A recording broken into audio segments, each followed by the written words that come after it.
here in Habersham. A grateful thank you to all of you for attending this very special evening. I promise you it will be a very captivating time. First, a big thank you to Pastor Jamie Sosnowski and the Parish Church at Habersham for graciously inviting us to have our History Talks event in their beautiful sanctuary and to help support their mission of a church where we love our neighbor. Habersham History Talks is a dynamic team of 35 men and women who all have a love of history. Their time and talents and energy make these events very special and make them happy. Will they all please stand?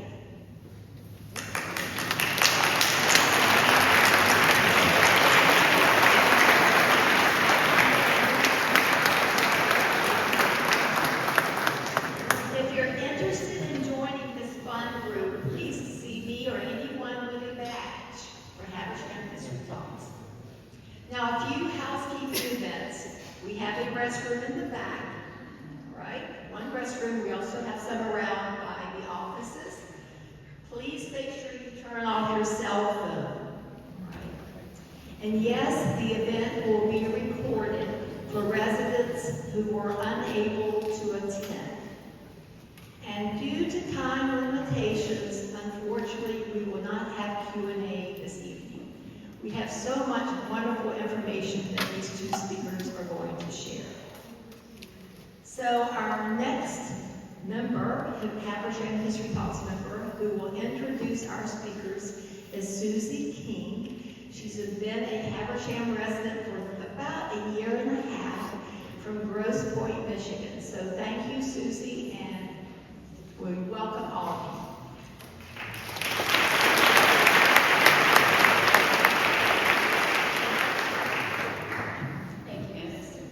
Good evening. It's indeed a great honor to introduce two people whose lives, careers, and scholarship have been inextricably intertwined and indelibly linked with each other and the history of the South Carolina Lowcountry, and Beaufort in particular. Tonight, we welcome two distinguished scholars, professors, authors, curators of the Lowcountry's essential roles in the American Revolution, the Civil War, and the Lowcountry history that has defined our community for the past 500 years. Dr. Lawrence Rowland, Distinguished Professor Emeritus of History at the USCB, and Dr. Stephen Wise, who served as both Adjunct History Professor at USCB and as a member of the faculty for the renowned Penn Center Gullah Institute. We'll start with our first speaker, Dr. Stephen Wise. Born in Ohio, Dr. Wise graduated from Wittenberg University, received an MA from Bowling Green State University, and earned his doctorate in history from the University of South Carolina. He moved to Beaufort in 1983 to take on the role of curator and director of the Paris Island Museum, and concurrently served as cultural resource manager for the Marine Corps Recruit Depot on Paris Island, a position he continues to hold. After Dr. Wise's talk, we'll hear from Dr. Lawrence Rowland. A Beaufort resident since childhood, his deep affection for this region led him to dedicate his career, spanning more than 26 years at USCB, to unearthing and preserving the history of Beaufort and the surrounding areas. Dr. Rowland earned his bachelor's degree from Hamilton College and both his master's and doctorate degrees from the University of South Carolina. The impact of their individual and their collaborative scholarly efforts is monumental, both notably as co-authors of the definitive 3-volume series, The History of Beaufort County, South Carolina, a colossal undertaking spanning nearly 1,700 pages. In recognition of their respective scholarly contributions, these gentlemen have both received numerous accolades for their respective bodies of work. Dr. Rowland has been honored with the Order of the Palmetto, South Carolina's highest civilian award, and is the namesake of USCB's first endowed professorship, the Lawrence S. Rowland PhD Professorship. For his lifelong work in scholarship and historic preservation, Dr. Wise's significant awards include the Daughters of the American Revolution History Medal Award and the Governor recognizing his outstanding achievement in chronicling South Carolina's cultural heritage. He also received the Department of the Navy's Cultural Resources Management Award for Individual Excellence. Dr. Rowland once remarked, all of American history actually began in Beaufort County. We are truly fortunate to have speaking to us this evening these two chroniclers and champions of both the rich history of South Carolina and all of its historical breadth and depth. And they've also captured in painstakingly researched and beautifully written detail the unique history of Beaufort in particular. Their individual scholarship and combined works have not only educated the fertile minds of generations of students, but they've also helped shape consequential and far-reaching cultural and historical preservation efforts for the entire state of South Carolina. For those of us captivated by the complex tapestry of Beaufort and the Lowcountry area's history, tonight's speakers are sure to give us a rare look and insight into why our home, Beaufort, is so central to the history of the United States. Please join me in giving a warm welcome to the men who quite literally wrote the book, or should I say books, on Beaufort, Dr. Lawrence Rowland and Dr. Stephen Morris.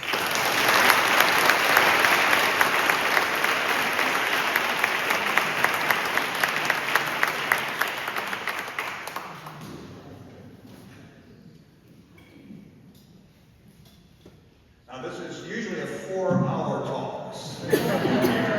And usually Larry goes first, leaves me with about 15 minutes. And tonight I get to go first, so we'll just see how much time I leave for Larry. But what I want to start with is, as South Carolina started going toward revolution, there's going to be a conflict between these extra legal bodies that are being formed up to run the colony of South Carolina, later becomes a province and later becomes a state, and the royal government of South Carolina, the royal governor and the House of Commons. But by January 1775, the provisional government has become the de facto government of South Carolina. And what I'm going to really sort of concentrate on, of course, tonight is some of the military aspects and some of the individuals from this area that get involved with the American Revolution.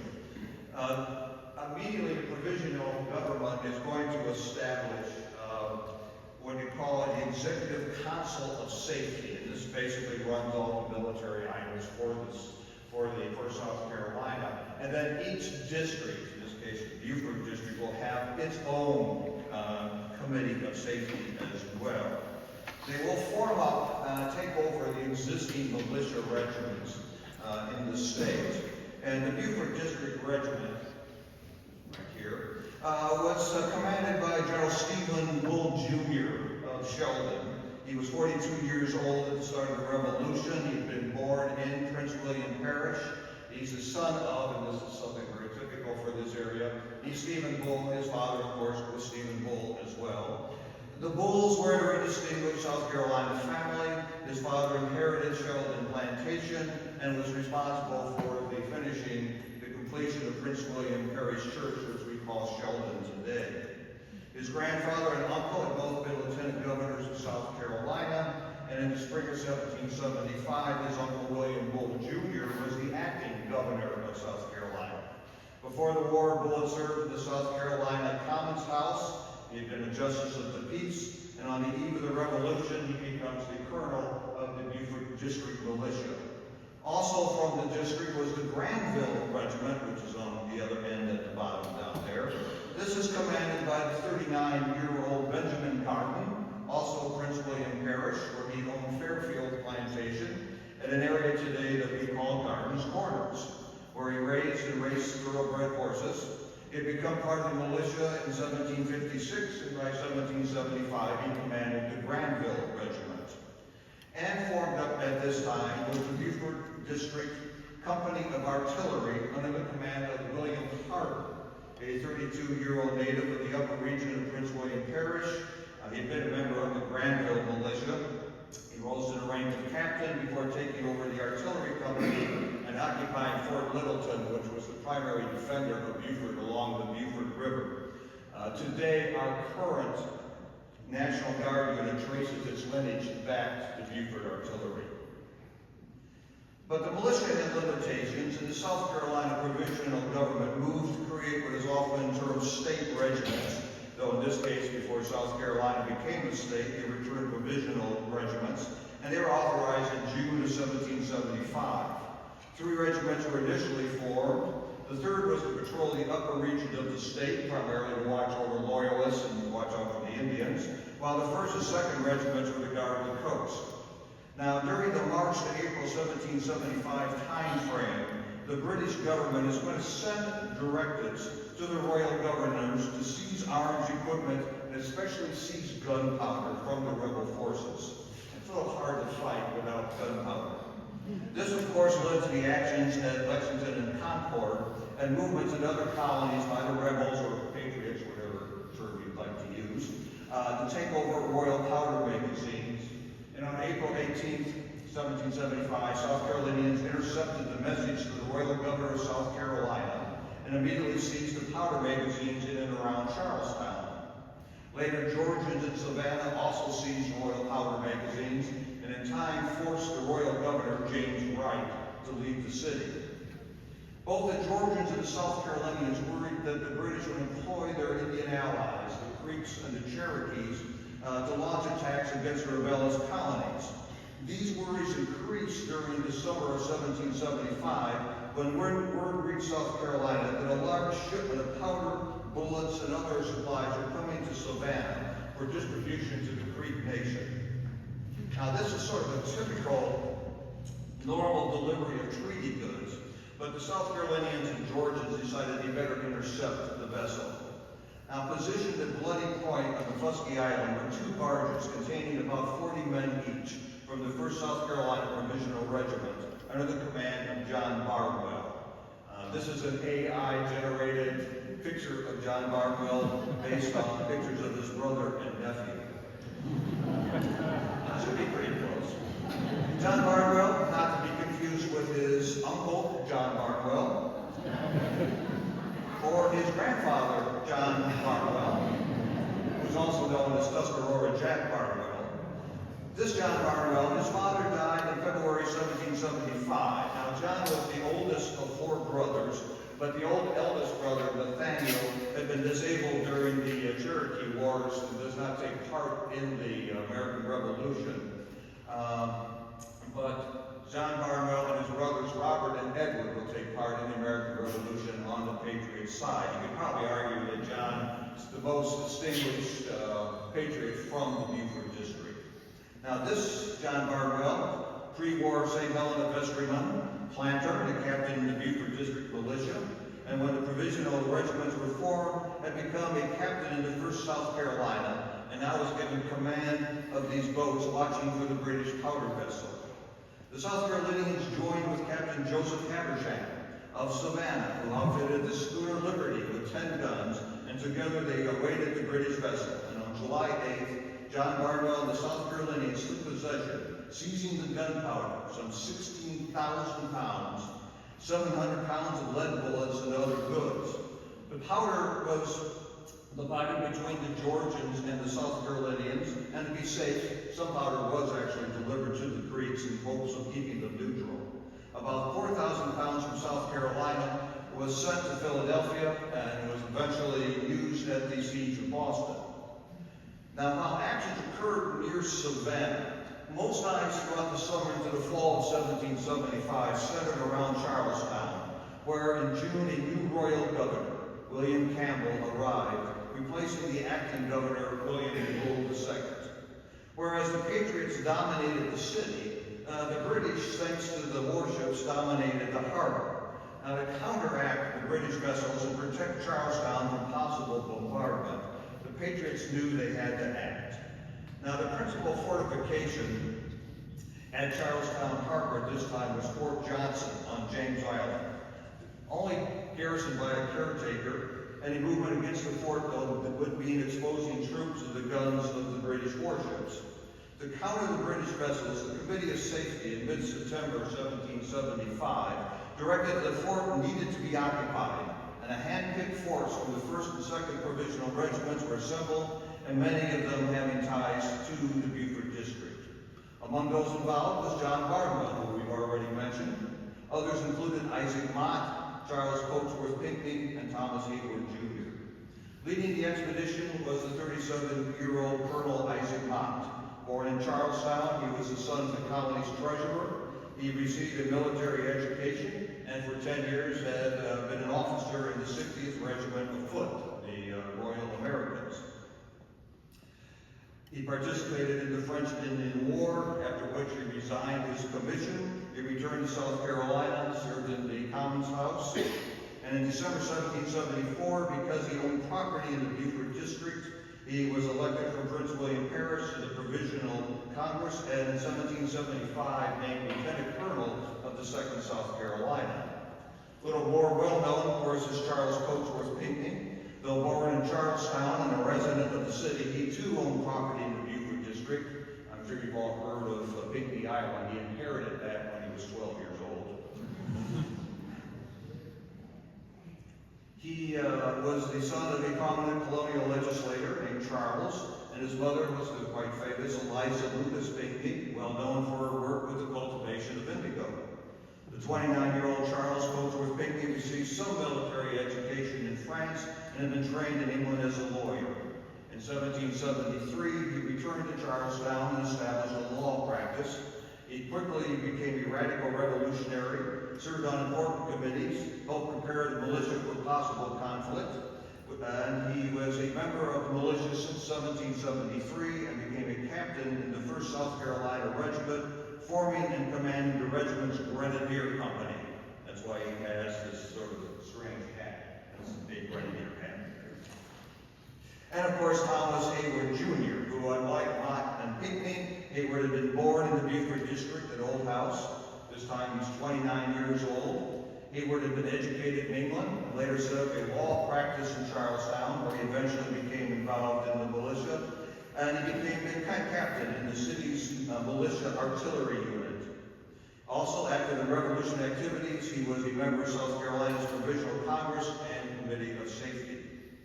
The seizure of Fort Johnson caused Governor Campbell to realize that his days as the royal authority in South Carolina were numbered.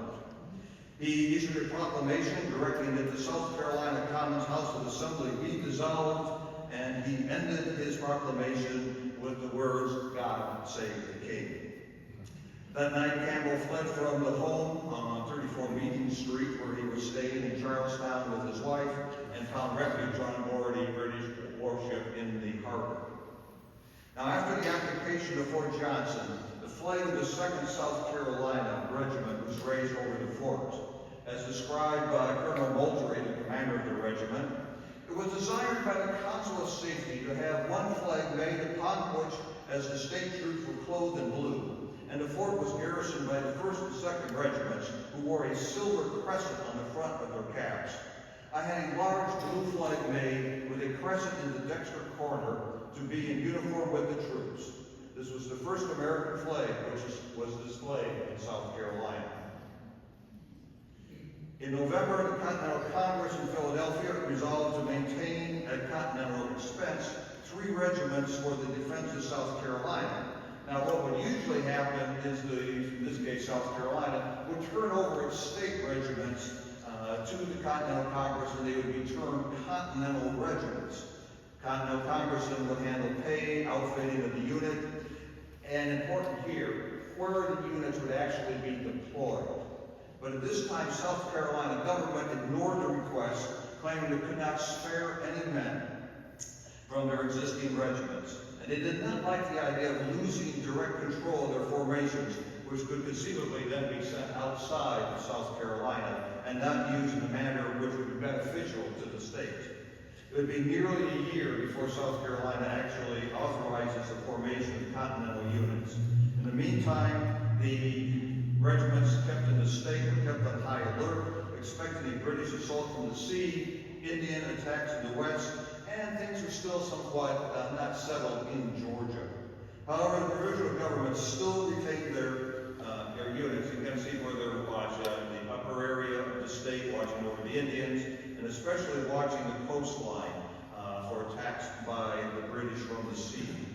Their suspicions were correct, and this is kind of a busy map here, but in January 1776, a British amphibious force left Boston with the intention of rendezvousing with another expedition sailing from Ireland, and together they were to support Loyalist and allied Indian forces in the southern colonies. Very elaborate plan, just didn't work at all. North Carolina Loyalists rose up and were defeated. Cherokees rose up and were defeated. The attacks out of Florida into Georgia never materialized.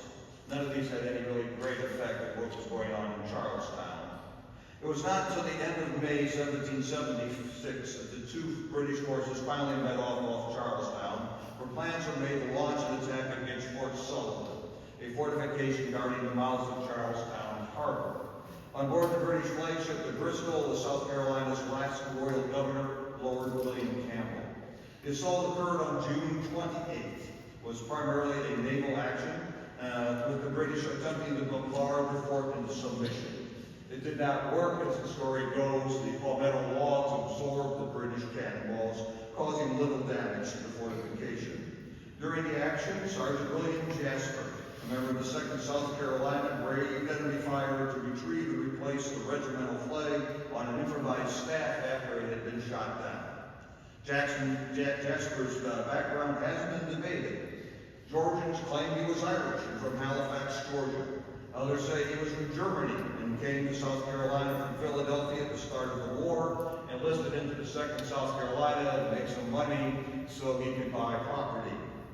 More recently, he is thought to have been born in Richmond, Virginia, of Welsh descent. With his brothers, he then moved to the Georgetown district before the war. And one historian, who shall remain nameless, always claims that Jasper owned property along the Savannah River and was actually a member of the Beaufort district area. Whatever the case, Jasper becomes one of the Revolutionary War's first heroes, and of course, for whom Jasper County is named. While 7,000 rounds were fired at Fort Sullivan, the Patriots lost only 12 killed and 24 wounded. For the British, the battle was a disaster. Their vessels were swept by cannon fire, losing nearly 100 killed, 170 wounded. Among those mortally wounded was Lord Campbell, who had volunteered to serve on a gun crew on board the Bristol. Some Beaufortonians did take part. Lieutenant Colonel Mott was at Fort Sullivan, serving as General Moultrie's second in command, and over at Fort Johnson was not engaged, were Captains Pinckney, and in charge of Fort Johnson's cannon, Captain John Barlow. One who was not there was Thomas Hayward. Thomas Hayward Jr. was actually in Philadelphia, having been elected to the Second Continental Congress, where he, with the other members of the South Carolina delegation, signed the Declaration of Independence. That's in their second one from the top. Now, after the Battle of Fort Sullivan in June 1776, and as South Carolina moved from colony to province to state, the military activity within the state slowed. Really wasn't a great threat. The closest British forces were down in St. Augustine. The Cherokees had been subdued, and the Loyalists either fled to Florida or had been cowered in inactivity. Now, one prominent individual I just need to make mention of from, again, someone who owns property in the Beaufort district, was Pierce Butler. Born in Ireland into an aristocratic English family, he had served in the British Army until 1773. He attained the rank of major. He married Middleton, who inherited large tracts of land in Prince William Parish from her mother, Mary Bull Middleton. Butler was an early backer of the Patriots' cause, and early in the war he was named Adjutant General of South Carolina Militia and later of the State Army, a position he will hold throughout the war.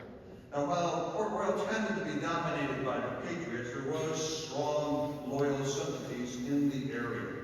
A good example of this is going to be the DeVoe family. The DeVoes had migrated to the Beaufort district from outside Charlestown, where Andrew DeVoe III owned property on Port Royal Island and on the mainland, an area today called DeVoe's Neck, between the Coosawhatchee and Tuolumne rivers. He married Catherine Barwell, a granddaughter of Tuscarora Jack Barwell. He was a prominent politician of the area. He was a member of the St. Helena Parish Vestry and a commissioner in 1769 for the construction of the courthouse in Beaufort. With the outbreak of the Revolutionary War, though, his 17-year-old son, his picture is up there, will join the local militia forces, but as insults and harassment increased by local patriot sympathizers against his father, he is going to go over and join the Loyalists. Now, during this time, there's little activity around Beaufort. Fort Littleton remained garrisoned by the Beaufort Militia Artillery Company, which eventually gets merged into the 4th South Carolina Continental Regiment, which was an artillery regiment. And in 1777, a state war galley named the Beaufort was constructed by James Black in his shipyard in downtown Beaufort, an area what we call today the Point. Originally it was called Black's Point. That's where his shipyards were located. The Beaufort was important in early attempts by the Patriots to invade Florida. 3 times they tried, 3 times they were defeated. As one historian pointed out, why would you invade Florida in the summer? Also by 1778, many Loyalists, including the Vaux, had already fled South Carolina. Royal officials had already returned to Great Britain. Others had moved to St. Augustine. Then to add to the migration, the state government demanded a loyalty oath of all remaining citizens, causing many more to go to St. Augustine. Property left behind was seized by the state. When exactly the Vaux left the Beaufort district, we do not know, but they and others are eventually going to end up in St. Augustine. Things could have changed this way if the British had not altered their overall strategy to try and win this war. The failure of the British efforts in the north forced them to turn their attention to the south. After the evacuation of Philadelphia in June 1778, the overall British commander in North America, General Henry Clinton, began formulating a southern strategy to win the war by securing the states of Georgia, South Carolina, North Carolina, and Virginia, and place them back under royal rule. Believed this occurred, the rebellion would fall apart. And an amphibious force commanded by Lieutenant Colonel Archibald Campbell, consisting of some 3,000 men, was formed to seize the poorly defended city of Savannah and rally Southern Loyalists. In late December 1778, Campbell's task force arrived off Tybee Island at the mouth of the Savannah River. Moving inland, Campbell outmaneuvered the much smaller Patriot defenders and seized the cities. Then, very quickly, British units in St. Augustine came up and joined Campbell at Savannah. The overall British commander was General Augustin Prevost. Prevost, I don't know if you can quite see it, he was nicknamed Old Bullet Head. You can see the indentation there on his forehead where he was struck by a musket ball that had bounced off. The capture of Savannah ended Port Royal and the Beaufort District's peaceful existence. The Patriots regrouped in South Carolina under Benjamin Lincoln. The British occupation of Savannah brought the war, you might say, right to the Beaufort District's doorstep. The British took up positions at Savannah, Abercorn, Ebenezer, and the exiled royal governor of Georgia, James Wright, returned, and with the British military leaders began an active program to recruit loyalists and expand British influence farther into Georgia and the Carolina upcountry. On the opposite side of the river, Lincoln established his bases at Black Swamp and Curriesburg. Serving under Lincoln were a large number of South Carolina militia and Continentals, with the former commanded by now Brigadier General Stephen Bull and the latter by General William Moultrie. In a move to rally backcountry loyalists, Prevost is going to direct a movement against Augusta, which he hoped would then bring in loyalists. Loyalists tended to be in the western parts of South Carolina, the northern parts of Georgia, the western parts of North Carolina. But to cover this movement against Augusta, he's going to send a diversion into Port Royal Sound. The British are going to put together a small force of about 150 men, 3 companies of elite light infantrymen under a Major Valentine Gardner, and a naval force under Captain Captain Christian. They are going to have a number of longboats, smaller vessels, and a large gunship called the Vigilant. And January 27, 1779, the expedition moved north along the narrow, shallow, and unmarked inland passage between Hilton Head and the mainland. Patriot militia on Hilton Head challenged them. The British land forces burned a couple houses on Hilton Head and then moved into Port Royal Sound, where a battery on Bay Point Island at the mouth of Port Royal Sound fires their artillery to give a heads up to the garrison at Fort Littleton that the British had entered the Sound and may be heading to Fort Beaufort.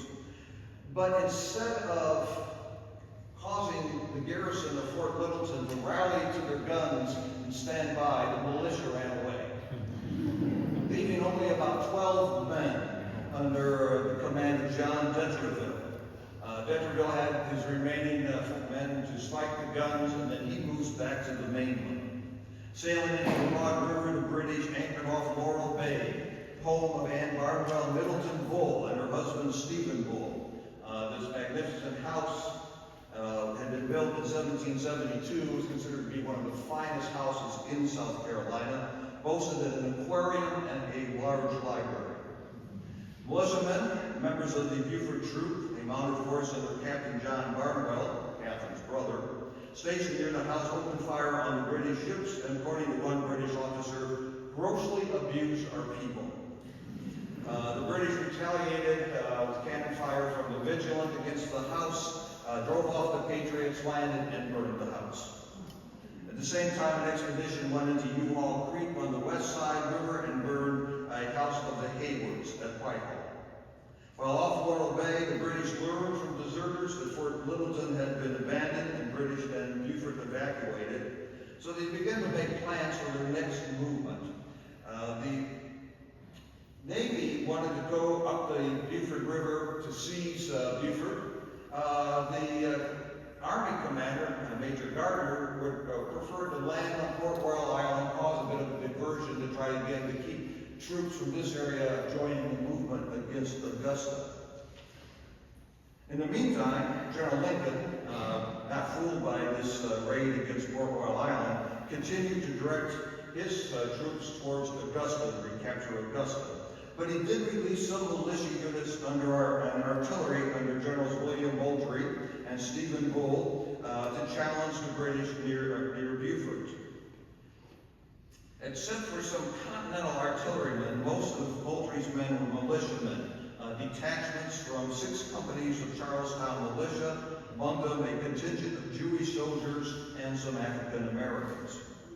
Among the latter was Drum Major Jim Capers, a slave from Seabeat in Christchurch Parish, north of Charleston, near Bulls Bay. In 1775, he enlisted along with members of the Capers family into the Continental Army. Also of note was the presence of 2 signers of the Declaration of Independence, Thomas Hayward Jr. and Edward Rutledge of the Charleston Artillery Militia Regiment. On February 3, 1779, the British moved from Laurel Bay up to a landing near the mouth of Quail Branch River. The 3 companies of British light infantry are going to go ashore. They went down by the ferry, which is where today US 21 crosses over to the mainland. They found it too well defended, and they began moving back to return to their vessels when they discovered that an American force under General Moultrie, which had come up to Beaufort and now was moving back to challenge the British, had taken up a position to guard Beaufort and to challenge the movement of the British. The Americans, about 350 to 400 men under Moultrie, had received word in Beaufort that the British were on the Shell Road and had taken up a position on a rise overlooking a marshy, wooded area some 3 miles from Beaufort. Moultrie is going to place 3 pieces of artillery in line in case the British should try to again move toward Beaufort. Give you a little better idea of where this is. You can see it here. This is the drive-in movie theater.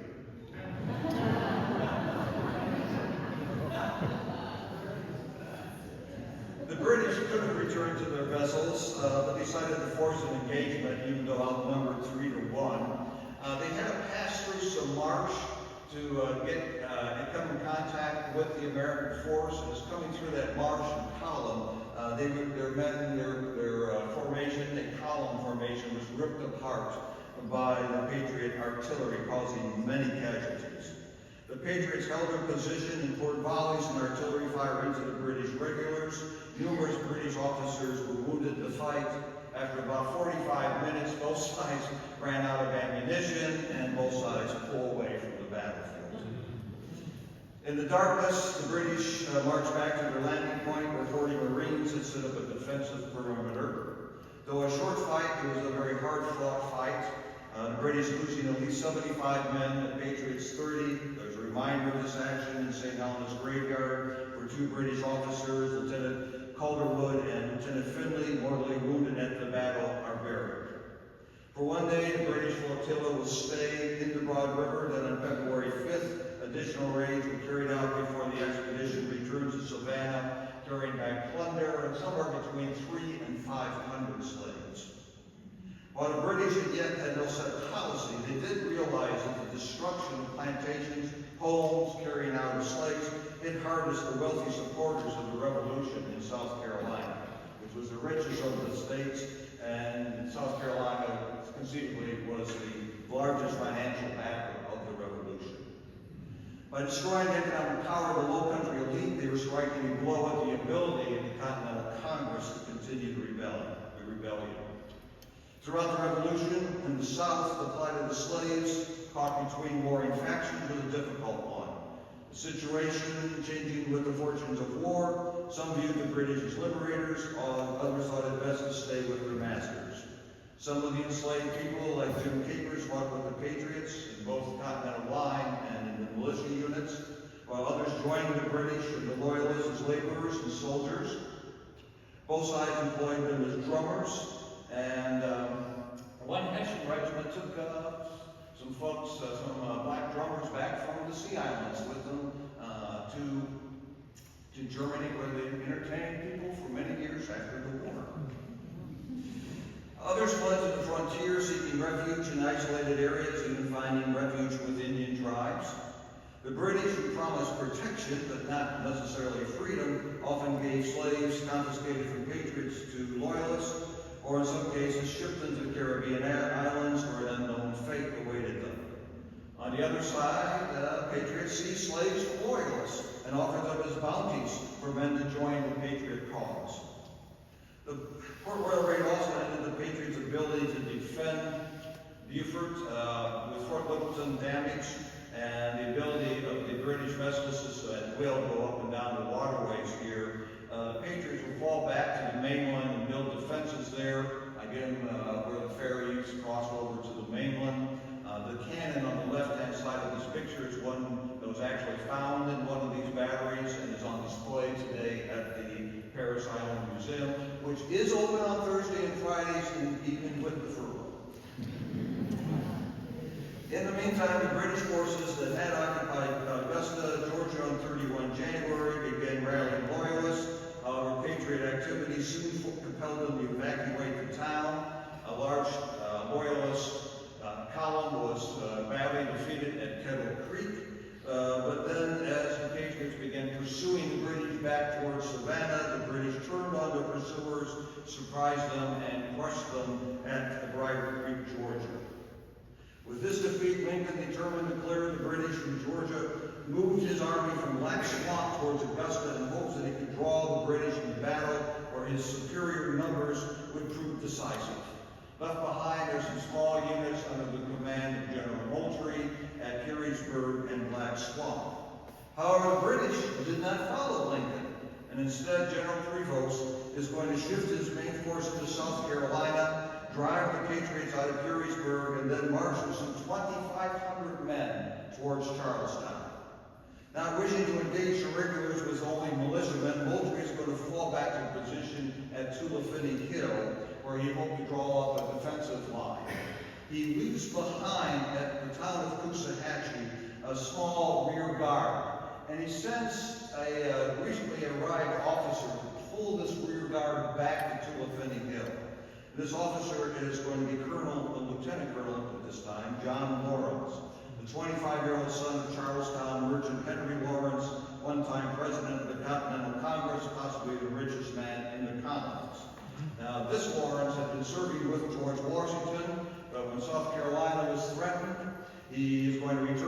home state. He was elected to the state assembly where he proposed a plan which had been approved by Continental Congress to arm South Carolina slaves, promising them freedom for their service. The state assembly rejected the proposal. And when Prevost's invasion began, Lawrence joined Moultrie's forces. When Lawrence arrived at Coosahatchee, he decided not to pull back, but instead make a stand on the south side, this is with the river in your back, at Coosahatchee. He deployed his 300 men against Prevost's 2,500.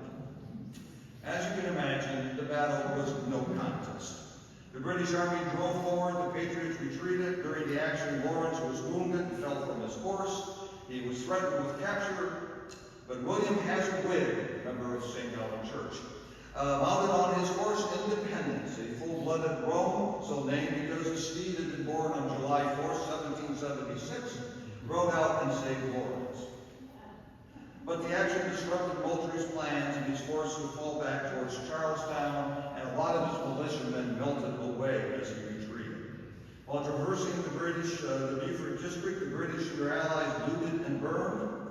And among those carrying out the destruction was a band of South Carolina loyalists led by Andrew Devoe, who oversaw the burning of the Prince William Parish Church at Sheldon in what Devoe described as a frolicsome episode.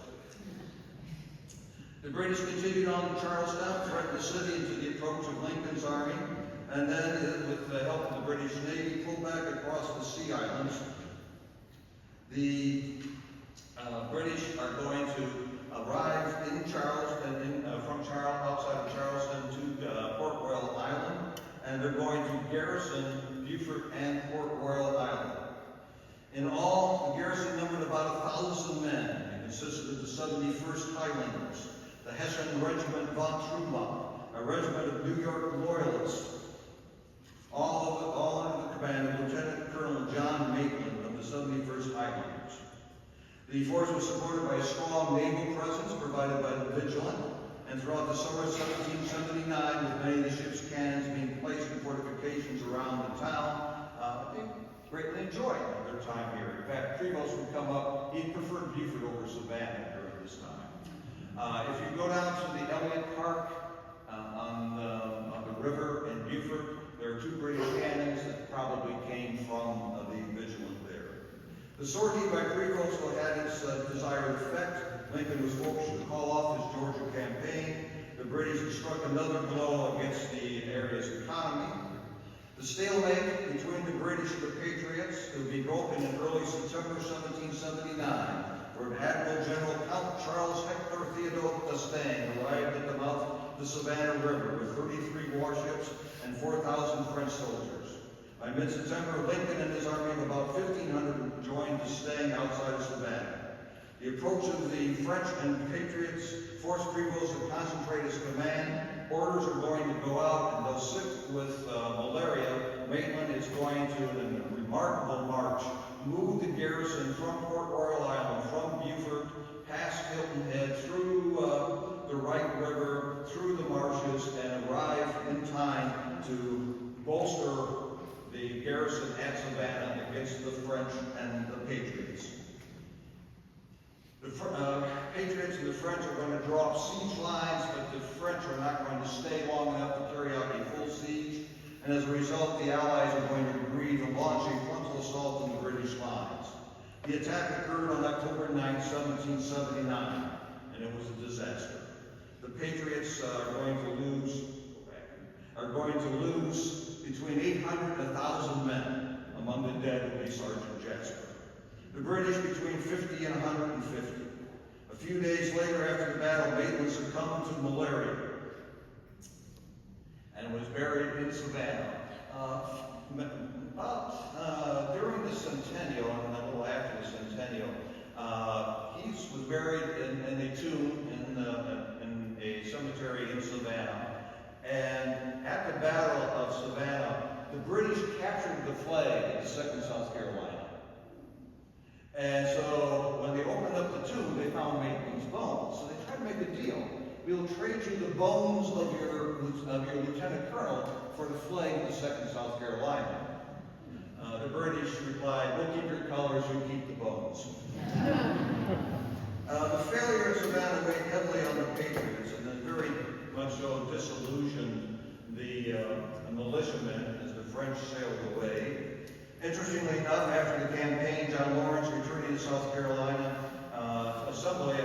tried to convince them to arm slaves, promising freedom. Again, it was turned down. On the other hand, the British were exultant, and General Henry Clinton, the overall British commander in North Carolina, in North America, is going to now make plans to carry out the largest expedition of the war, with the Southern patriots' morale low and loyal spirits high. Clinton is going to bring 10,000 men from New York to join with forces in Georgia to attack Charlestown. During the initial phases of the campaign, British units marching from Savannah crossed and plundered the Beaufort district. Among them was the British Legion of Banistery Tarleton and the American Volunteers led by Patrick Ferguson. Tarleton's horsemen required mounts because during the trip south their horses were lost, and the dismounted men were sent to Beaufort and Port Royal Island, where they scoured the countryside for new horses, which they found, though Tarleton complained that the horses were not as good as the ones he had left New York with. By one account, a horse sought after by Tarleton's men was William Wigg's Independence, but Wigg, by family lore, foiled the enemy by swimming Independence across the Beaufort River, using his saber to keep the sharks away. Even so, Tarleton and his men, after gaining mounts, are going to move on, cut off the defenders in Charlestown. Trapped in Charlestown was Lincoln's army, made up of both Continentals and militia. Some men, such as Francis Marion, Governor Rutledge, and South Carolina State Adjutant General Pierce Butler managed to slip out before Lincoln was forced to surrender the city and its garrison on May 12, 1780. The capture of Charlestown netted the British some 2,650 Continental soldiers and about 500 militia. The entire Continental formations from South Carolina, Georgia, North Carolina, and most of Virginia were eliminated from service for the war. Continental soldiers were placed in prisoner of war camps in the city's outskirts. Clinton hoped to exchange them for prisoners from Saratoga, but this did not occur. A few of the Continentals managed to escape, while a few accepted overtures from the British to join regiments serving in the Caribbean. Most remained prisoners and would soon be placed on prison ships where 40% of them would perish. The militia, both officers and men, were also considered prisoners of war, but were allowed to go home as prisoners on parole. As long as the men honored their paroles, that is, to refrain from military duty until exchange, the British would secure them from being molested. The surrender of Charleston caused the mustering of the upcountry militia to cease, and all resistance throughout the state collapsed. In many ways, this ends the first phase of the war in the Beaufort district and removed many of the characters associated with the area. To recap, Continental officers were placed initially on prisoner of war camps near Charleston and later on prison ships. Some will be exchanged. Isaac Mott will be exchanged, but he is going to, Isaac Mott will be exchanged, but will not take the field again. Instead, he'll serve in the Continental Congress. John Lawrence will be exchanged. He will go to Europe as a special ambassador to France, along with Thomas Paine, where he worked with Benjamin Franklin to gain additional military support from France. He will return to America in time to take part in the Yorktown campaign. Others, such as Charles Goldsworth Pinckney, Thomas Hayward Jr., and William Moultrie, were not exchanged until the end of the war, too late to see any active service. Militia leaders, like their soldiers, who were placed on parole. They were initially allowed to go home by signing a pledge agreeing not to take up arms again until exchange. Among their leaders accepting parole was Stephen Bull, who retired to Virginia for the rest of the war. Benjamin Garden honored his parole, accepted royal rule, some say a little too enthusiastically. Other militia officers, such as John Barnwell, William Elliott, William Hazard Wigg, and William Hardin, accepted parole. Most will honor their parole, though William Hardin will break it and take to the field in January 1781. In early 1781, when the British imprisoned, because people were breaking their parole, the British gathered up a number of these men and placed them on prisoner of war ships and sent them to St. Augustine, where eventually plans were made to exchange them, for them to be taken to Philadelphia for the exchange. But on the voyage carrying the militia officers from the Lowcountry and the Beaufort district, the prisoners took over the ship and came ashore near Wilmington, North Carolina, where it is said William Wigg saw a familiar-looking horse, gave a secret whistle, and yes, Independence responded and came to his master. But only a few of these individuals would see any more service during the conflict. The early summer of 1780, the British were in control, and the Lowcountry and the Beaufort district would take on an entirely new character in this conflict.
We'll have some visuals here for you. But after the fall of Charleston, the British had strong posts in Savannah. We got it.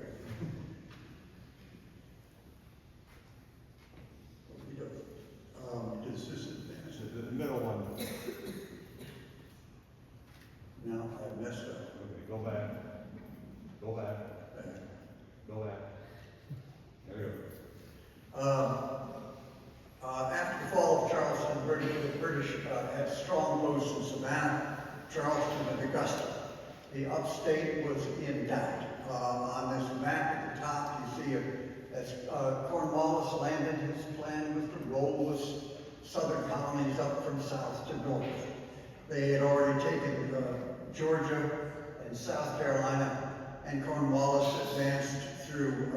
There was a great defeat of American forces at Camden on this map in the upcountry, and that opened the upcountry for the advance of Cornwallis, who left Charleston, and before he even got to Charlotte, the left wing of his army was destroyed twice in two significant battles.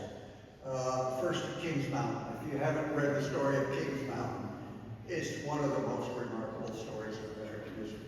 A bunch of mountain boys came over from Tennessee and Kentucky and North Carolina and Virginia and trapped the western flank of Cornwallis' army on the top of a mountain on the border of South Carolina and North Carolina, surrounded it. Among the units were the Tennessee Volunteers, Governor Sevier, John Sevier, and a very large group of Kentucky volunteers carrying very long Kentucky rifles. They could fire 300 yards with some accuracy, 3 times the distance of a British rifle. So these boys surrounded Kings Mountain, marched up and picked off the British as they walked up, just like they were squirrels in a tree.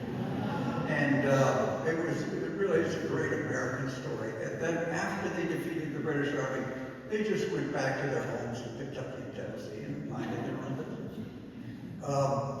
And then, of course, there was a more proper American victory by Colonel Morgan of Virginia with a bunch of volunteers from South Carolina and North Carolina. And the Maryland line, which held on at Cowpens. And these two defeats really turned the campaign in the American South. And as Cornwallis marched forward to Guilford Courthouse and Wilmington, everything closed in behind him. So by the time he got to Yorktown, he was finished. he wouldn't have been finished except for the French Navy, which defeated the British Navy off the Chesapeake Cape, the only major naval battle of the 18th century that the French defeated the British. And it was for us. So, Cornwallis had to surrender at Yorktown. Now, while all that was going on, South Carolina was still occupied territory. Now, the people began to close in on the English occupation, but they had three very strong points. One in Charleston, one in Augusta. I guess we don't have a point, but Augusta's out here. And Savannah. And Beaufort, of course, was right in the middle of that iron triangle. But it didn't prevent the people of this district from causing a great deal of trouble for the British occupiers.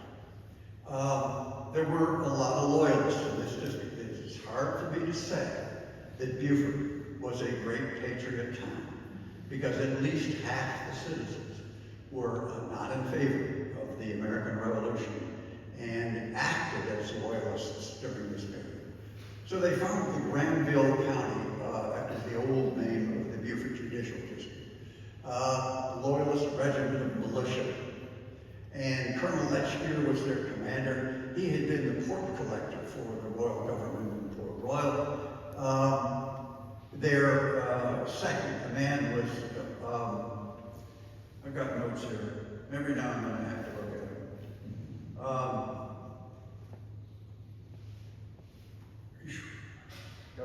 There's a bug here. I got it. I think it was a loyalist.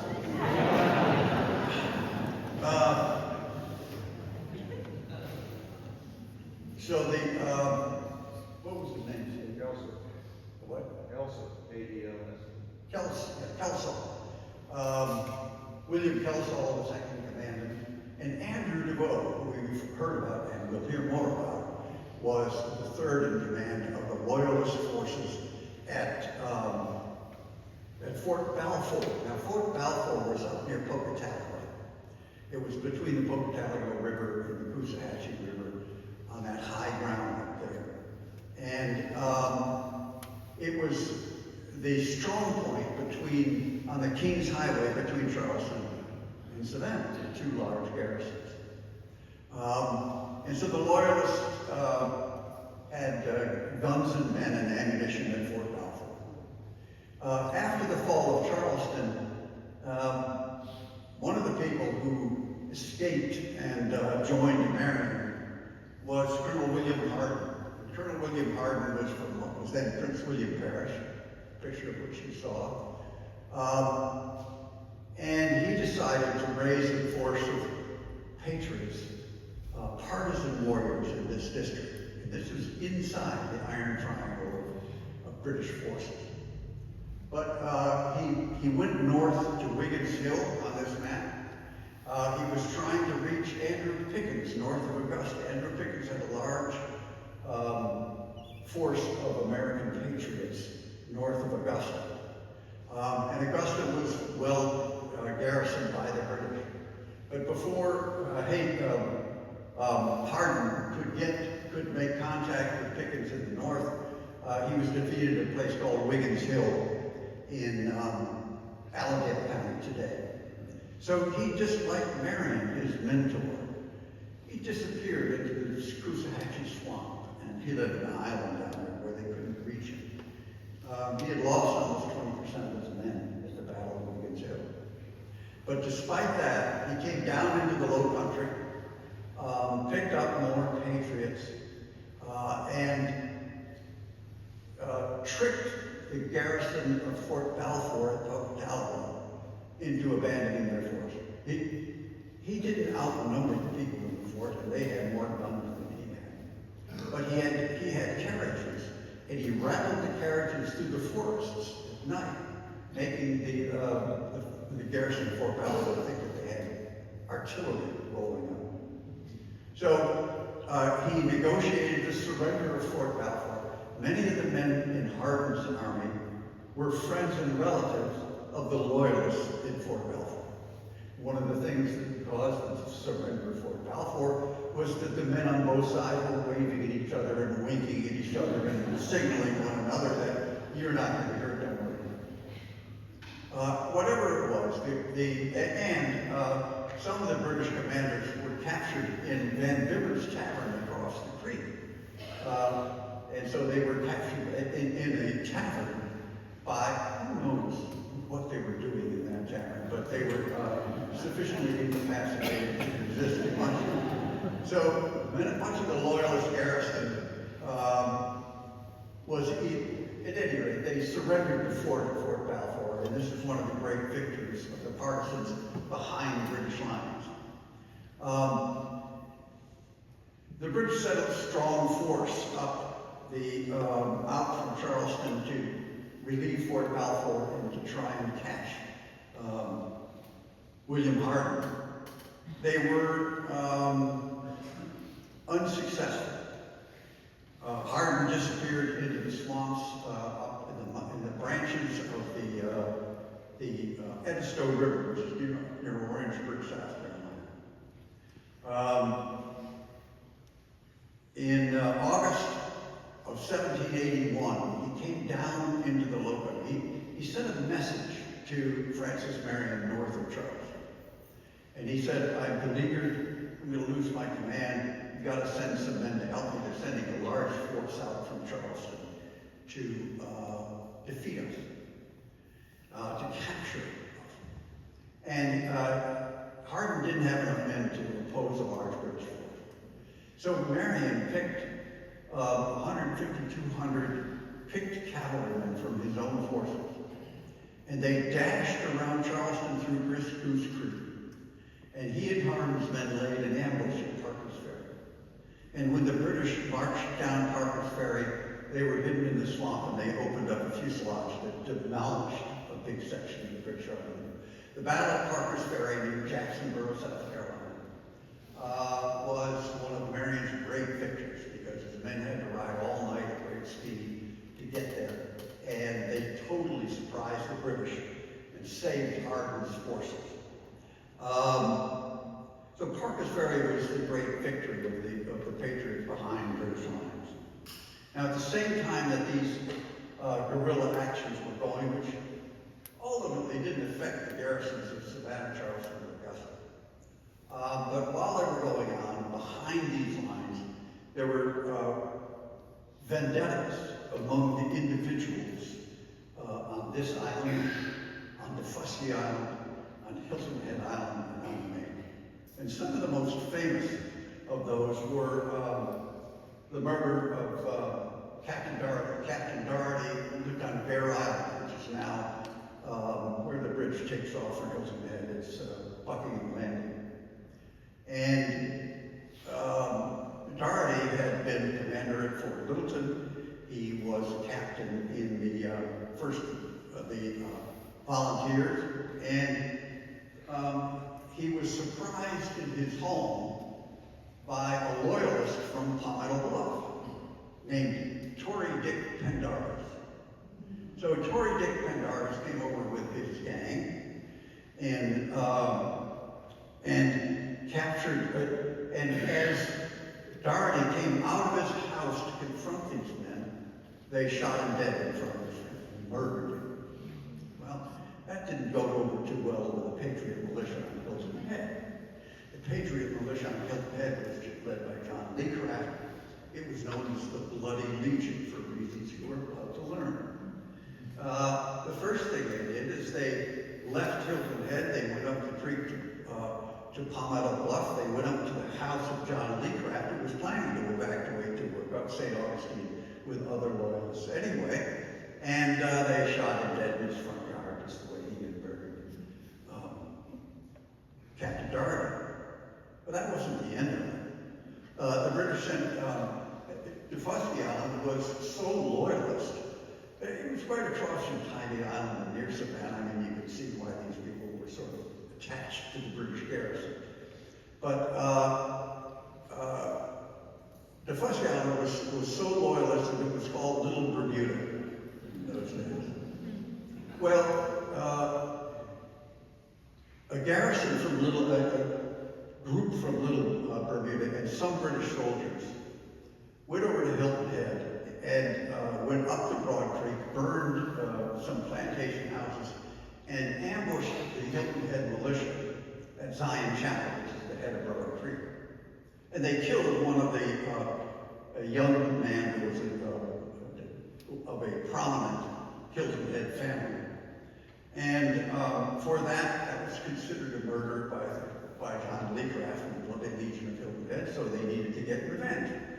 The Tory leader on Defusky Island was Captain Martin Angel. Interesting name. Originally, they were Italian Protestants who came to Perrysburg. There were a small group of those.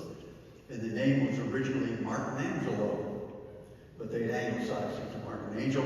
At any rate, he was a major Tory during the American Revolution. And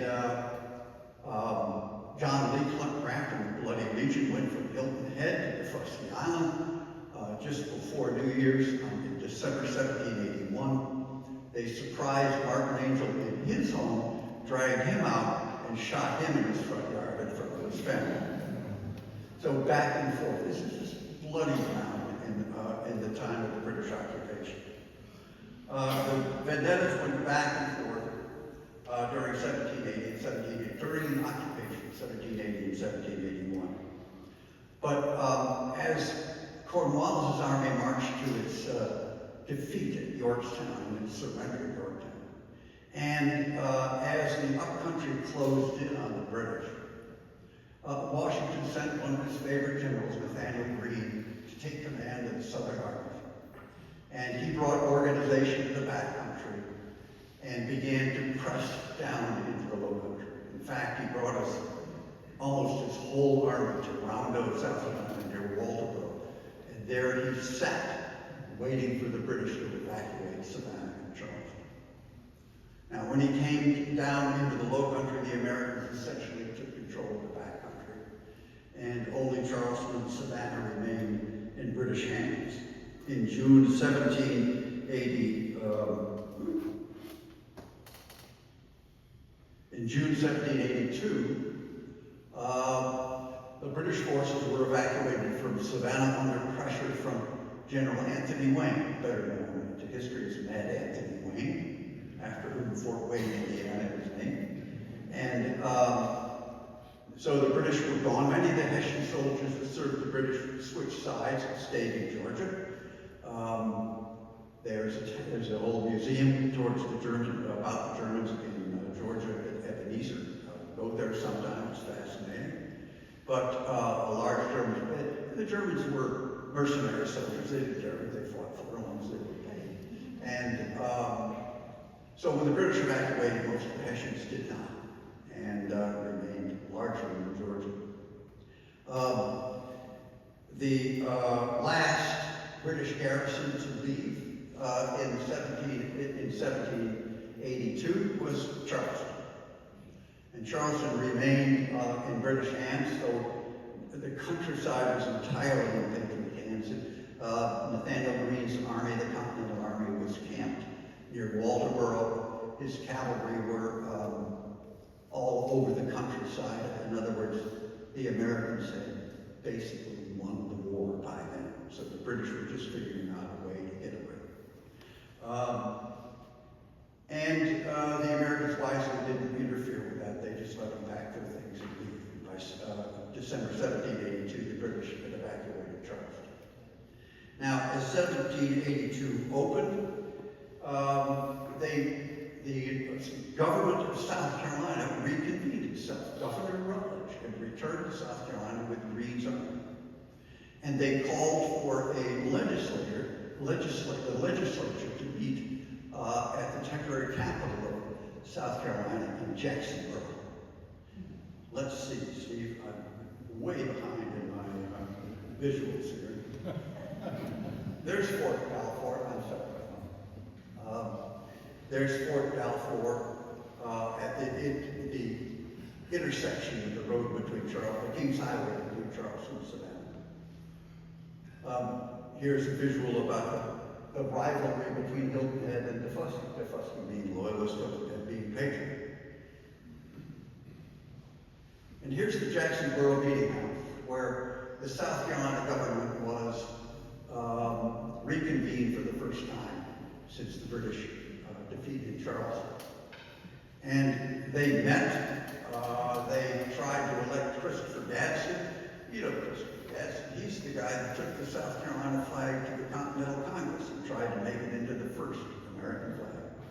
It's rather famous these days. It has a coiled snake on it with the words, "Don't tread on me." You know? That's the Gadsden flag. Well, they wanted to elect Gadsden as the governor of South Carolina.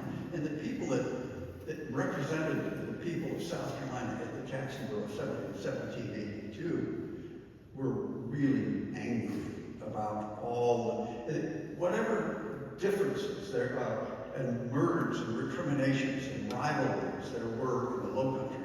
They were 3 times as bad in the upcountry. The upcountry was very divided and murderous, just murderous. So, with all that warfare having disrupted South Carolina, and South Carolina, incidentally, don't leave here without remembering, there were more battles of the American Revolution fought in South Carolina than any other state. There was more money left to the cause of independence by South Carolina than any other state. And that's not terribly surprising, because South Carolina was the richest colony in America at that time. 9 of the 10 richest men in America lived in Charleston, South Carolina. And they're very proud to tell you that. So, the group that met at Jacksonville in 1782 were just damn mad. And so they passed punitive legislation in which anybody who had supported, who had fought for the Loyalists was banished from the state on penalty of death. And all of their property was confiscated. You know, land was one thing, but what was the largest value of their property? Slavery. And slaves were movable sources of wealth and capital. So the Jacksonboro Assembly divided the Loyalists into those that had fought for the British, those that had served for the British, or those who had just sort of not supported the Americans. And they immersed their properties according to their category at the Jacksonboro Assembly. It's a very famous moment in South Carolina history because it was nothing short of political revenge. Now, since American democracy is founded, we don't worry about political revenge anymore. Well, whatever we're doing now does not compare to what happened in South Carolina at the end of the American Revolution.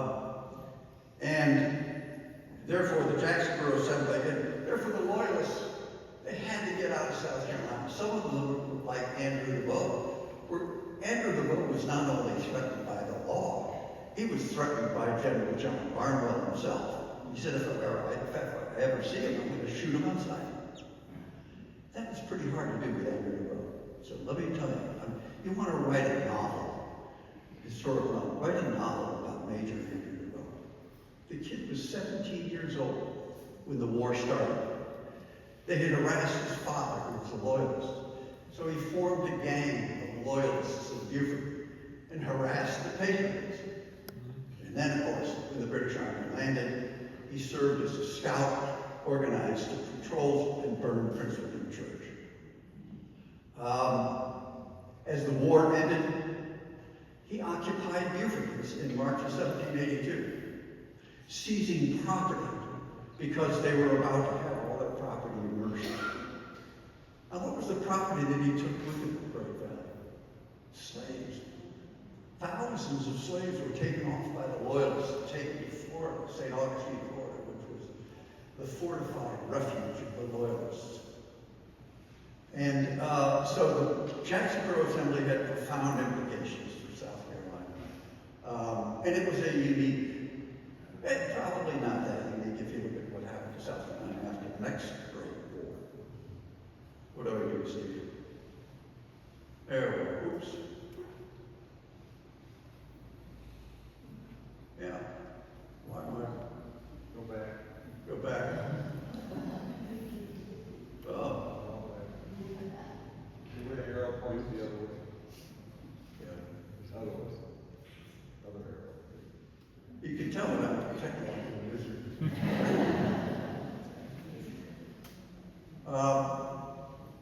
At the end of the war, when the British were trying to get food to feed the garrison now trapped in Charleston, they sent Andrew DeVoe out with ships to get rice from the Combahee River, which is one of the greatest rice producing area in South Carolina, next to Georgetown. And when they went up the river, General Gist, who was the commander of the cavalry of General Greene's Continental Army, was sent down to try and stop these ships, these boats from going up the Combahee River and stealing rice. One of the cavalry commander of that unit for General Gist was none other than John Lawrence. And John Lawrence decided that he could stop the British ships from escaping if he took his men down to Tar Bluff on the Combahee River. If you go up to the Ace Basin, you can see Tar Bluff for miles. It's where the high cliff drops into the Combahee River. So John Lawrence decided in August 1782 that he was going to stop the British ships from escaping the Combahee River. On the British ships was Andrew DeVoe. The British had knew that this cavalry unit had gone to Tar Bluff, and so they landed some Royal Marines and some Loyalists north of Tar Bluff. And a sharp land battle occurred in which John Lawrence was killed in August of 1782. This is a big deal because John Lawrence had been, because he was the son of Henry Lawrence, he was very influential in the early government. He was a young man, he had been educated in Switzerland. He had been a part of Washington's staff, of George Washington's staff. And George Washington took a particular liking to this young man. And many of his friends said that he would someday be president of the United States. But he was killed at Tar Bluff in August of 1782, one of the last casualties of the American Revolution. He was an impetuous soldier, and some folks say too impetuous. In any case, he cost him his life at the end of the war. And the, let's see what happens here. Okay, so the fate of the Loyalists, this had perhaps more influence on this district than any other. Beaufort was not a particularly patriotic town. It had as many Loyalists as it had patriots. And many of those were driven from South Carolina. John Stewart owned the Cat Island south of Beaufort. And it was the largest, may have been the largest indigo plantation in South Carolina. The Sea Island planters were getting really rich at the eve of the Revolution on indigo, because it grew well at the Sea Island. And the largest indigo planters in South Carolina was Nathaniel Marmol, who died at the beginning of the war, the grandson of Tuscarora Jack. And all of these families, Elliots and Marmols, they were getting rich off indigo. But John Stewart, who was the British Indian agent living in Charleston and negotiating with the Cherokee in the mountains, was the most dangerous Englishman in South Carolina at the beginning of the Revolution. So they drove him out of Charleston, and he came to Beaufort, and they were trying to arrest him on Cat Island. But he was warned that the Patriots would come after him. He got in boats, escaped to Tybee Island, joined the British, escaped to St. Augustine, stayed with the British because of his connections with the Cherokee Indians of the backcountry and the Creek Indians of Mississippi and Georgia. He was a very important Englishman. So they sent him to English-occupied Pensacola. And there he sat out the war, making damn sure, darn sure, that the Creeks and the Cherokees didn't rise against the British. So he was a very important, he died in Pensacola during the war. Probably the most influential. And then the highest ranking loyalist in South Carolina was Lieutenant Governor and acting Governor William Bull.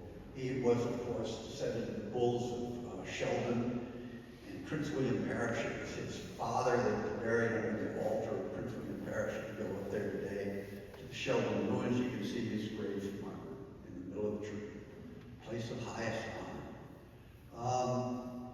And he was forced to evacuate to England, and he made a legal document where Steve said that Henry Lawrence may have been the richest American. No, William Bull was the richest American. At any rate, they were all very wealthy Americans, and his vast estate in South Carolina, consisting of land and many thousands of several, more than 2,000 slaves, was put into the hands of his nephew, Stephen Bull, who had been the commander of the South Carolina, of the Granville County Militia, the local militia. But Stephen Bull was paroled after the siege, after the fall of Charleston, and retreated to Pennsylvania, and never took part in the war after that.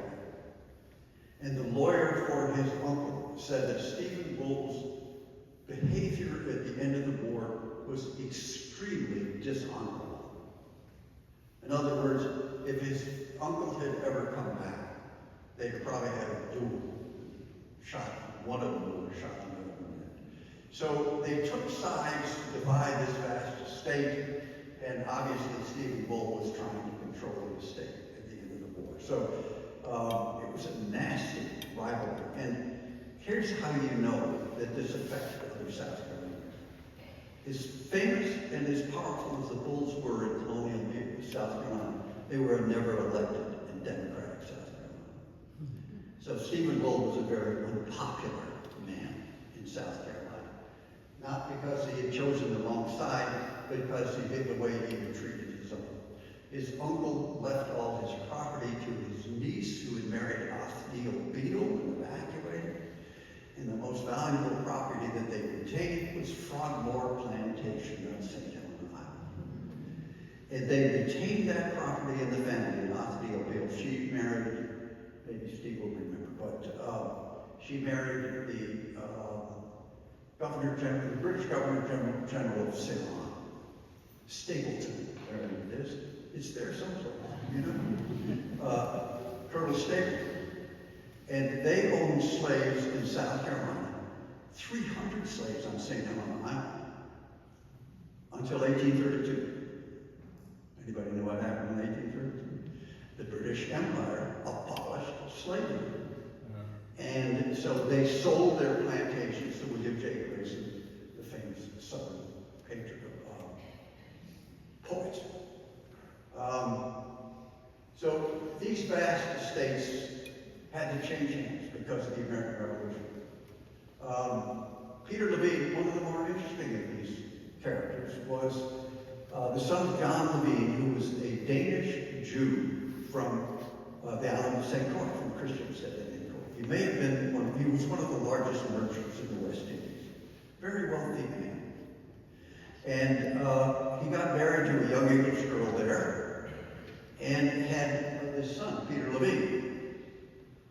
And then this young English girl ran off with Colonel Hamilton, went to Eustatia in the West Indies, and had another son named Alexander Hamilton. So Peter Levine was the half-brother of Alexander Hamilton. Now he left St. Croix in the mid-1766, and he moved to Beaufort, South Carolina, because he became the largest shipper of indigo. Indigo was a key to the British textile industry, which is just growing. So Peter Levine got rich as a broker of indigo. And of course, the U.S. Congress, with the dynamic course of agreements at the beginning of the Revolution, tried to stop all trade with indigo, especially with rice. All trade with England, especially indigo and rice. But the rice planters came up to Congress and said, no, you can't do that, you'll kill our economy. So they exempted rice, but they didn't exempt indigo. So if you were an indigo planter on St. Helena Island or at Habersham Plantation,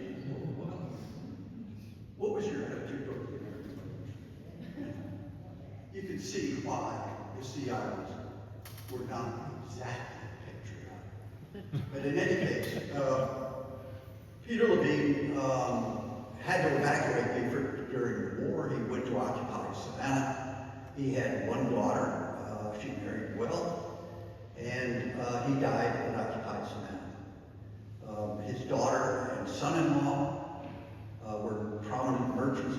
There's a wonderful history of Jews in the American South in the colonial times. And Peter Levine, like many of the Jews in the southeast of Charleston, Savannah, was a Sephardic Jew from, well, he was not Sephardic, but he was a West Indian. And many of the Sephardic Jews moved to the West Indies during the 16th century. On and on we go. And I'm sorry for wandering off here a bit. But Peter Levine was a very interesting character. And when he died, he left a substantial estate. An estate wealthy enough to buy for his son-in-law the position of Portuguese ambassador to the court of St. James. You didn't get those appointments, you bought those appointments. And so he was a very wealthy American, a very wealthy West Indian, and a very wealthy Beaufortonian. Incidentally, he was on the vestry of St. Henry Episcopal Church. How can that happen? That's because the vestries were like the county councils. They were generally elected. There were a lot of Presbyterians in there. You know? And at least one Jew. So, Peter Levine is a very interesting character because of his very famous half-brother. And William Bellinger Kelso. Now, his father was Roger Kelso, who I believe was brought here as the bricklayer for Prince William Parish Church by William Bull. He was a very famous Scottish artisan. So he came and bought land, became prominent. His family became loyalists during the American Revolution, and his descendant, Colonel Roger Kelso, moved to Georgia, a huge, very prosperous Indian trading camp in St. Mary's, Georgia, were prominent loyalists. And William Bellinger Kelso, of course, joined the family. He also was forced to evacuate South Carolina and lost much of his property. And Zephaniah Kingsley, here's another really interesting case. You could chase this one into Florida if you like. Zephaniah Kingsley was a pretty prominent and wealthy Charleston merchant at the beginning of the war. But because he was a loyalist, he wasn't very welcome in Charleston. And so when the occupation came, he moved to Beaufort. And Patriot property, particularly Middleton property, on Bay Street was confiscated and sold to Zephaniah Kingsley. So Zephaniah Kingsley was a Beaufort merchant during the British occupation. And when the British occupation ended at the end of the war, he had to leave. So he left, he went to Florida, and he established, I need Steve's memory now, the plantation at the mouth of the St. John's River that is now a state park. Anyway, go there sometime. What he did there is he became a major importer of slaves, African slaves. He had a partner who was a queen in Africa and who arranged to have all these people transported. And then he sold them over the border to the plantations in Georgia. So he made himself very rich on the slave trade at the end of the Revolution. Zephaniah Kingsley's son, the same name, became an anthropologist from all of this. He had a mixed-race family. And he wrote articles for the academic journals in the 1830s and 40s, 1820s and 30s, recommending the mixing of the races for the improvement of the genetics. Those articles were published by good academics at the time. At any rate, very interesting people. And most interesting of all, of course, is, where is he? Andrew DeVoe. So here's the story of Andrew DeVoe, and I swear I'll stop after that. Andrew DeVoe, you know, he was 17 years old. He was a young man, he was energetic, he was just, what do you call it? He was relentless, and he just didn't believe anything could hurt him. So he went to St. Augustine, and he decided he could seize the Bahamas back for the British Empire from a Spanish garrison that had been put there by the United States Marines, among other things. Nassau had been captured from the British, and a Spanish force from Cuba occupied it. So Andrew DeVoe got a bunch of, he leased 2 boats with his own money, 2 ships with his own money, with cannons aboard. He convinced the colonel in the garrison of St. Augustine to give him boxes of red coat uniforms that hadn't been used. He got 300 or 400 volunteers, and he dressed them in red coats, and he sailed to the Bahamas. He picked up in the Great Abaco all the Bahamians who had left Nassau when the Spaniards took over. And they sailed to Nassau with this makeshift force. They seized the 2 fortresses at the entrance to Savannah Harbor, east and west. He took cannons, he dragged them onto the heights above Nassau, and according to the stories from the Bahamas, he fired cannons through the dining room of Governor Claraco's palace while he was having dinner. So that when DeVoe's cannonballs came racing through the dining room, Governor Claraco said, "I think we'll pack up and go back to Cuba." And Andrew DeVoe seized the Bahama Islands from the British Empire. In the Treaty of Paris, 1783, the Bahama Islands went back to the British Empire and have remained there pretty much ever since. Now, the loyalists who went there, William Bellinger Kelsall, Roger Kelsall, Andrew DeVoe, the third and fourth, he was Andrew DeVoe the fourth. They all got large grants on the Bahama Islands from the British. So Andrew DeVoe III got Cat Island, if you've ever been down there. He owned the whole thing, built a house on the top of the hill. The house looks like the ruins of the house on Spring Island, South Carolina, or Dawson Island. Same design. And he fortified the place against pirates or anybody else who would come up. It was said that he had guns there, and he would load and fire the cannons himself. Andrew DeVoe III. But his son, Andrew DeVoe, and Roger Kelsall had Little Exuma Island. And these guys were trying to figure out what to do. Well, they started to plant a black seed in cotton. It came from the island of Anguilla, and they put it into the soft soil of the Bahamas, and it flourished. And they started to grow, but later, and they sent the seed back to their relatives in America, and it became known as Sea Island cotton. It is Anguilla seed cotton, first grown in the Bahamas by loyalists who were driven out of Beaufort, South Carolina, where, as you know from the introduction, all of American history actually began.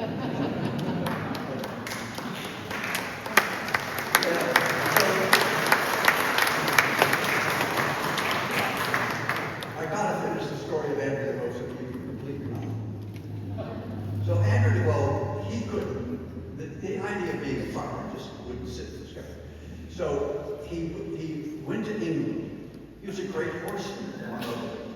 He was reputed to have won the Derby race in England against British horses. He petitioned for relief and was given a commission and a salary as a lieutenant governor in the British, a lieutenant colonel in the British Army. And then getting what he wanted out of his loyalist clan. He came back to New York, wandered up the Hudson River, and married Maria Verplanck. Now, the Verplancks were very rich Dutch patroons in New York. So he became a patroon.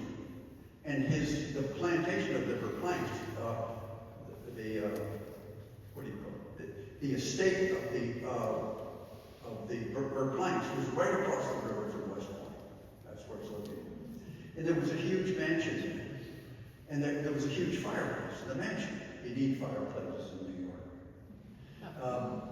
And he had a mantle put on there that carved all the defenses of the city of Nassau on a 12-foot mantle in the mansion, the Verplank mansion in Hudson, New York, in West Point. Well, on one of his, and he never could pay his bills. He was just, he was a kid who was destroyed by the American Revolution, is what it was. So he never pulled his act together, as we say. And in 1812, on the 4th of July, he was at a party in New York City. And according to the records, he accidentally fell from the 4th floor balcony of a building in New York City and hit his head on a cobblestone street and died for there. Now, if you believe that he fell off that balcony, then I will sell you some man in the Everglades. He probably, knowing Andrew DeVoe, he said something very challenging on the 4th of July. And it got him thrown off the balcony and killed him. And that was the end of Major Andrew DeVoe. That is a fitting end, except for this. There's always something else interesting. One more thing. When the war ended, Reverend Archibald Simpson came back to his parish house at Stony Creek. The graveyard at Stony Creek is still up there. And he had been gone since the beginning of the Revolution. And he left this assessment of Beaufort at the end of the Revolution.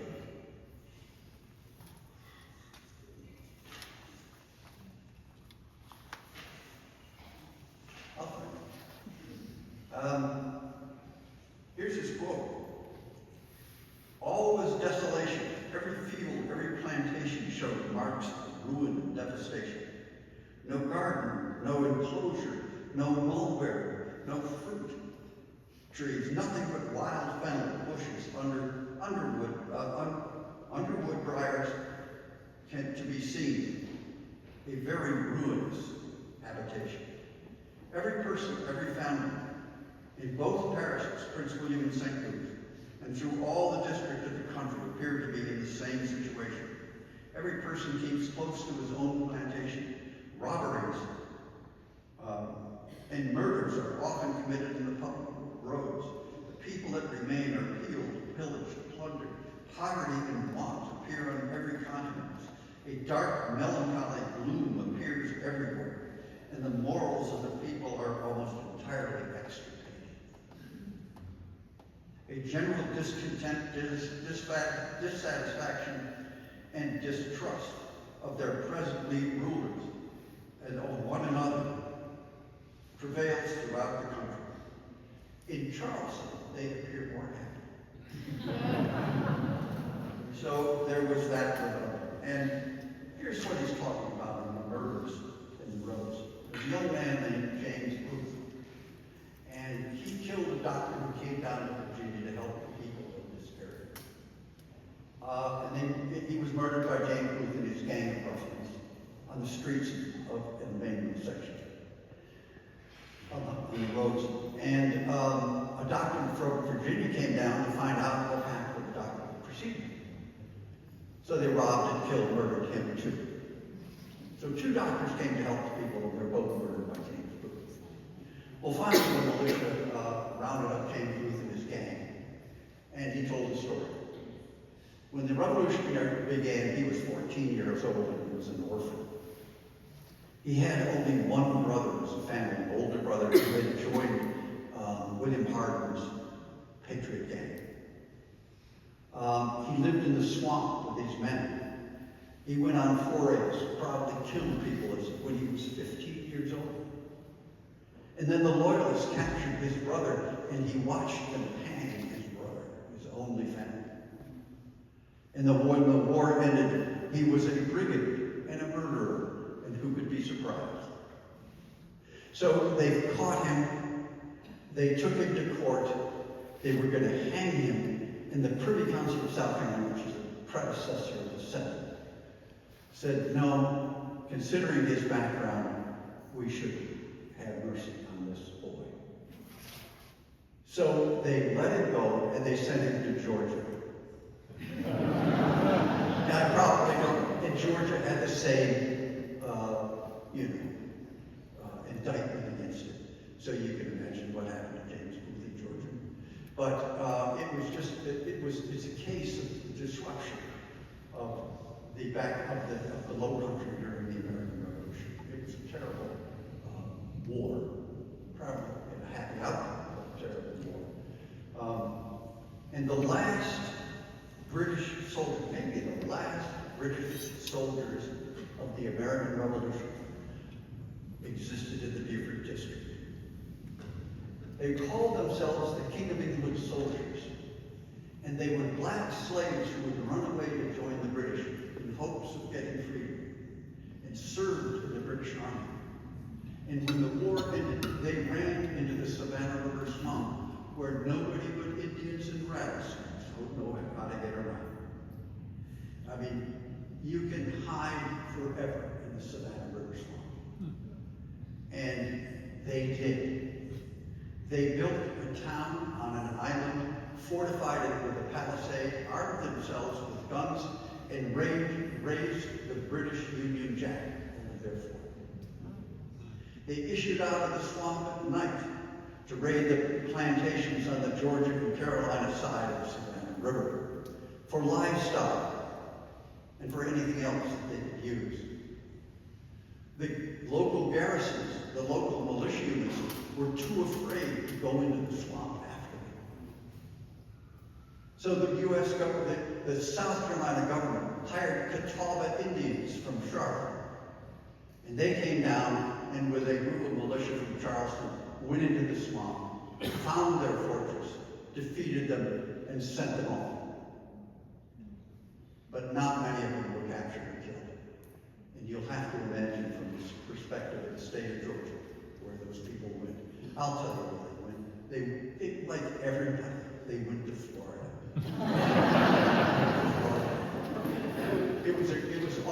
Florida has always been a great refuge for runaways, and that's where they went.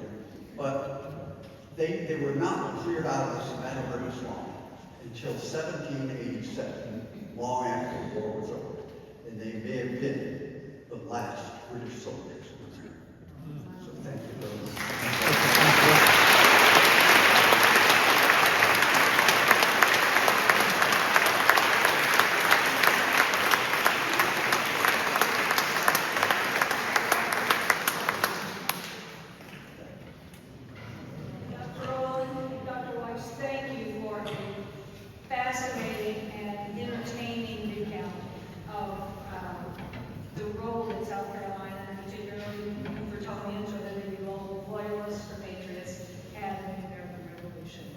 I think I speak for everyone here that your passion for bringing the past to life and your talent gives us such insight to our own home and people are truly unforgettable and entertaining.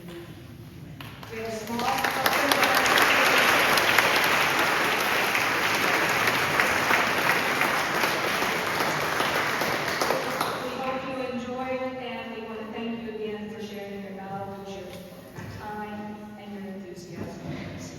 For all of you who joined us, thank you for coming.